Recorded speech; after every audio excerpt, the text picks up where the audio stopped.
একজন খাঁটি ইমানদার পাওয়া গেছে, শুধু যে আমার এই আঙ্কেলকে। আর বাকিরা কি ঘুমাইতেছে? জোরে সোরে কোন আলহামদুলিল্লাহ। জবান দিছে কে? নেতা সাহেবের চরিত্র যখন বলতে চান তখন তো দেখি খুব জোরে জোরে, আল্লাহর নামে এত আসতে কেন? আর গিবত, আর তো গিবত গাইলো জোরে জোরে। আর কেউ যদি মারামারি করে দেয় না, হে এক এলাকা থেকে আরেক এলাকা, এটা এই শব্দ মানে এমন ধমক দেয়, ওইটা আরেক এলাকা শোনা যায়। কিন্তু আল্লাহর নাম আলহামদুলিল্লাহ কেন? আল্লাহ জবান দিচ্ছে, আল্লাহর নাম, এই আল্লাহর নাম জপতে কি বখালতি করা যাবে? এখানে বখালতি করলে কবর উপায় থাকবে? আল্লাহর নাম বলতে ভালো না লাগলে কবরে গেলে যখন জিজ্ঞেস করে মার রব্বকে, তোমার রবকে, তখন রব্বি আল্লাহ, তখন তো আল্লাহর নাম বলতে হবে। তখন কি বলা সম্ভব? আপনি তো এখানে কৃপণতা করতেছেন। জোরে সরে মহাব্বতের সাথে বলে আলহামদুলিল্লাহ। আলহামদুলিল্লাহ। এবার বোঝা গেছে যে ইমানদার আছে, ঠিক না? ইমানদার হতে চান তো? খাঁটি ইমানদার না ভেজাল ইমানদার? খাঁটি ইমানদার হতে হবে। খাঁটি ইমানদার হলে কোনো টেনশন আছে? দুনিয়াতেও কোনো টেনশন নাই, পরকালেও কোনো টেনশন নাই। যদি কি হতে পারি? খাঁটি ইমানদার। যদি আল্লাহকে ভালোবাসতে পারি, যদি ইমানটা পাকাপোক্ত করতে পারি। আল্লাহ বলছেন, ওয়ালা তাহিনু ওয়ালা তাহজানু ওয়ান্তুমুল আ'লাউনা ইন কুনতুম মুমিনিন।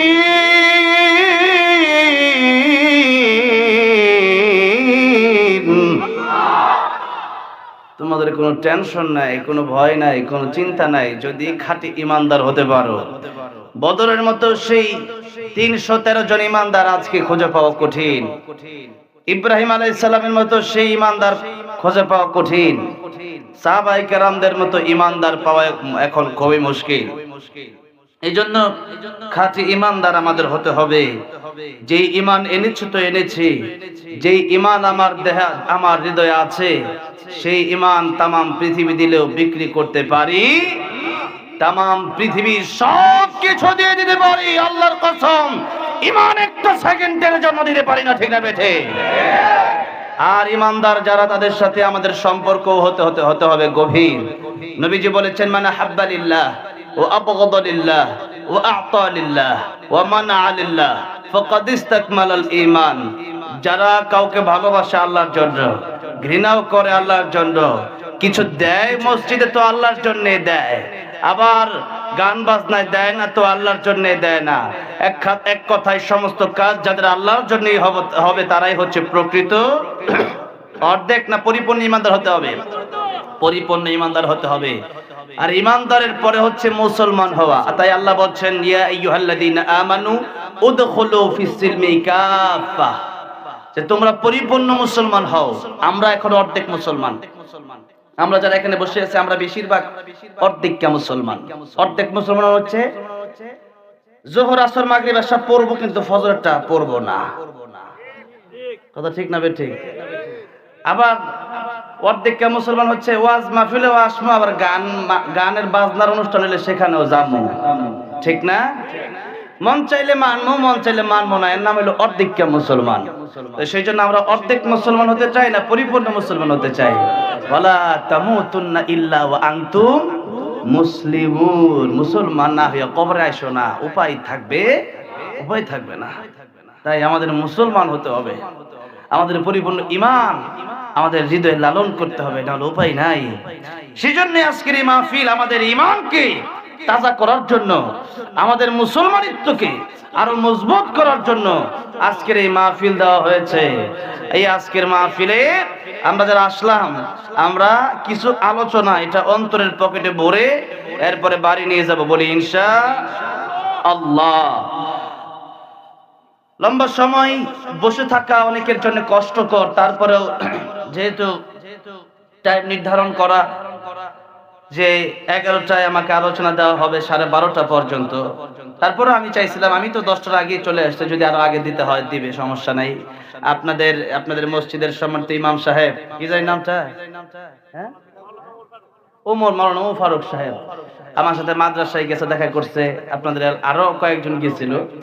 এরপরে আবার চাটমোড় দেখা করে আসছে, অত্যন্ত মেহনত কষ্ট করেছেন। এই মাহফিলে যারা কষ্ট করলেন, যারা টাকা পয়সা দিলেন, শ্রম দিলেন, মাসকে মাস ঘুম হারাম করে এই প্রোগ্রামের জন্য কষ্ট করলেন, যারা আসলেন বসতেন, কাল কিয়ামতের ময়দানে আল্লাহ রাব্বুল আলামিন এই মাহফিল আমাদের জন্য নাজাতের উসিলা বানায় দেন। জুড়ে বলেন আমিন।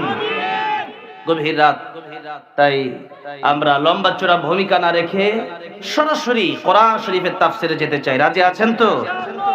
যত কোরআনের আয়াত শুনবেন, আল্লাহ নবী বলেন, আবু যর শোনো, এক একটা কোরআনের আয়াত শুনবা, আল্লাহ রাব্বুল আমিন তোমাকে 100 রাকাত নফল নামাজ পড়লে যেই সওয়াব হতো তার চেয়ে বেশি সওয়াব তোমার আমলনামায় দান করে দেবে।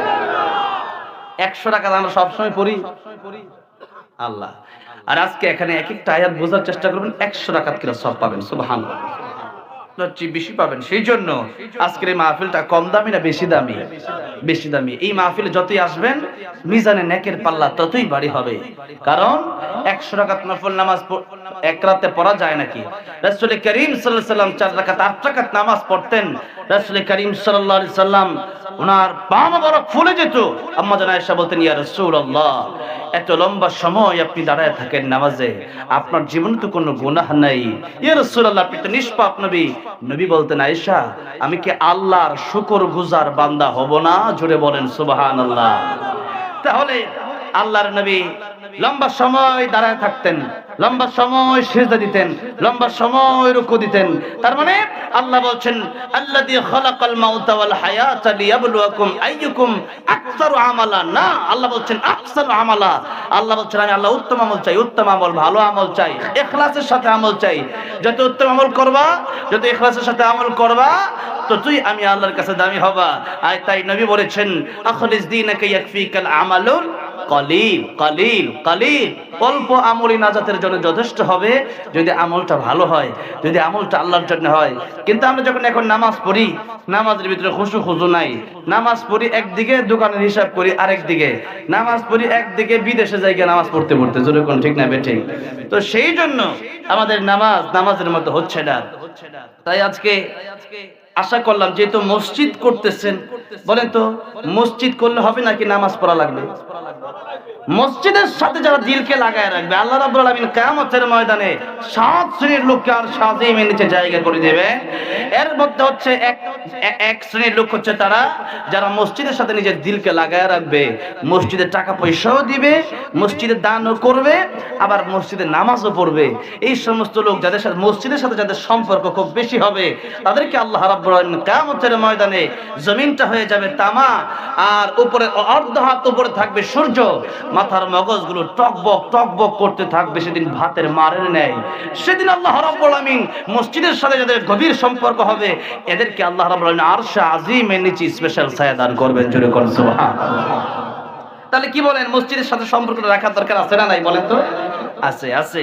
সেই জন্য মসজিদের সাথে সম্পর্কটা শুধু দানের মাধ্যমে নয়, নামাজের মাধ্যমেও আমাদের রাখতে হবে।